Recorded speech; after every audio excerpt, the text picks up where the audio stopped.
I just saw you. Oh no, literally.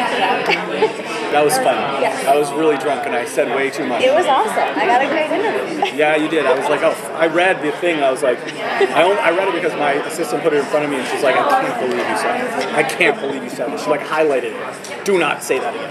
So, I'm not going to say what that was. So what were you going to say? I'm just kidding. What can you tease about season 2? Well, we just showed the teaser for season 2 at the panel. So we know now that we start the season in Mount Weather. We pick up right where the episode 13 finale ended. I didn't really give a lot of what Clark sees at the end of the teaser. You know, the teaser is, did anybody see it? Was anybody there? You guys saw it? So we don't actually see what she's holy shitting about. But when it airs, we will. That was sort of like, I wanted to protect it a little bit. But so we'll understand Mount Weather, we'll understand who the Reapers are, how they got like that, we'll understand the Grounders way more than we do currently, mainly through Lincoln and Octavia, who take us into that world pretty intensely. The season is about these people coming together. It's about reunions. There's a lot of emotional reunions coming down the pipe, which I'm excited about. It's fun for me as a writer to be able to I really would like to see what Kane and Bellamy are like together in a scene. That's never happened before. And now this year we get to do that kind of thing. So that's going to be cool. If Bellamy's still alive. Are we going to get to see more crazy Earth stuff with all the radiation? Like we see the little yellow cloud that comes over that's acidic fog. Yeah. Are we going to see any more cool? Everybody accused us of stealing that from Hunger Games. I read that and I was like, I never read the Hunger Games when I came up with that idea, totally independently of the Hunger Games. Someone told me that it was in that book, and I said, I almost pulled it, but it just seemed like too delicious of a threat to this in this world to these people. But we're gonna play with that probably. Maybe turn it on its head a little bit. Maybe. How long do you think before the adults on the ground and the kids, will say, or teenagers, when they finally get to meet up? I mean, well, the season is about that, so it's going to happen pretty early, and we'll understand. I think, what's interesting to me is that these 100, or however many are left, which is far fewer than 100, but they bonded. They're like a group that's gone to war together. Nobody understands what that war is like those people that did it, fought it together. And here comes Mom and Dad, and the people from the Ark. Actually, we'll find them sort of judging what they did negatively. It's like, there's not very many of you left. You started this war. It becomes like a thing where they're being blamed for things in a way, which is frustrating as hell, and is the source of a lot of they in season 1 it was about them getting power and control over their world, albeit in a not so successful way, probably you could say. In season 2, that power gets taken away from them, and suddenly they're not in control anymore. And that's going to be difficult for them, and maybe by the end of the season we'll see them sort of rise up and figure out how to, show Mom and Dad how to drive. You went to a pretty dark place at the end of the season, so how do you step it up from Well, I mean, it's no lighter, that's for sure. We're in Mount Weather. Mount Weather is a very different place, which may be not so dark at first, but will prove to be illusionary, if that's the right way to say it. That lightness will be anyway. I'm talking too much about it now. I can hear voices in my head. But yeah, so it's a dark show. It's about survival. That's what interests me. I'm not interested in the prom episode and stuff like that. So we'll see. The network, I'm running the show this year by myself, which is exciting and nerve-wracking and terrifying. And so we'll see. They're giving me enough rope to hang myself in. It's going to be.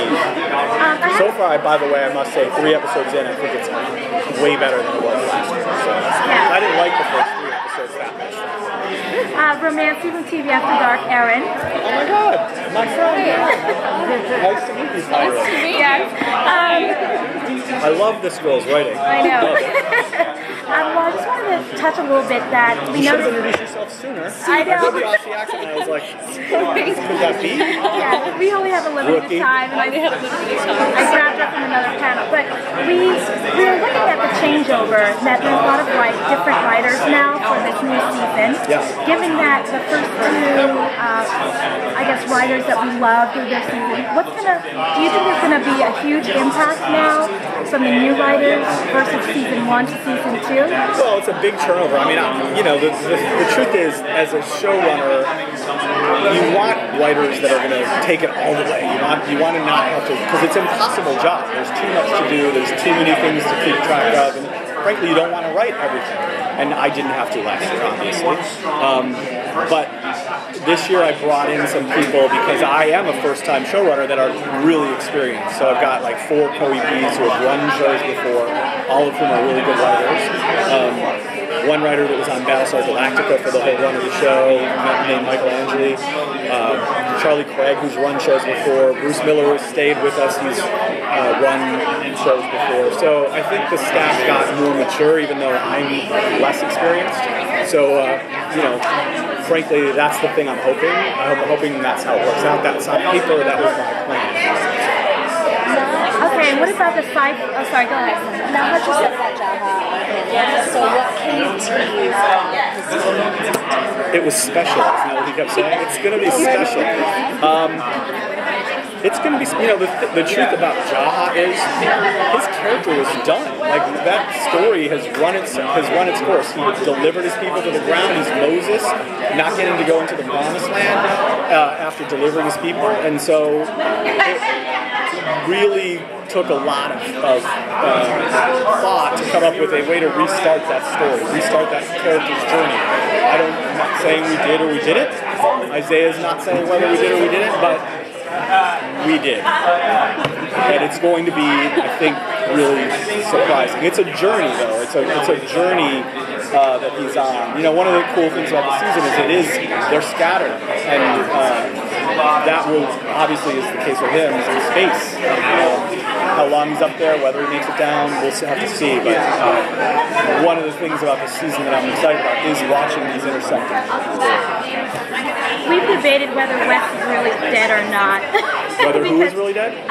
Whether Wells is really dead or not, based off of just seeing fingers and not bodies, and anything can happen in this world. So can you officially say who's dead? I lost this bet. Charlotte's dead. I lost Wells is dead. Okay. I argued about that. So He got his throat. She died on camera. He was like, the girl was humming, and he was like bleeding. Right. And also, are we moving into a scientific season? Because there's a lot of sci-fi at the end with Elizabeth Taylor's character.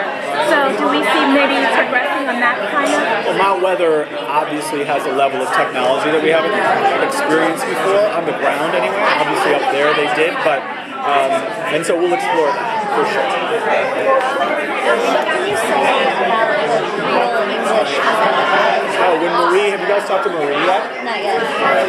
Put her on the spot, tell her to speak the language. The Grounders have their own language, which is a Creole English that's sort of evolved over 3 generations. We hired this guy who does the languages for Game of Thrones to write it for us.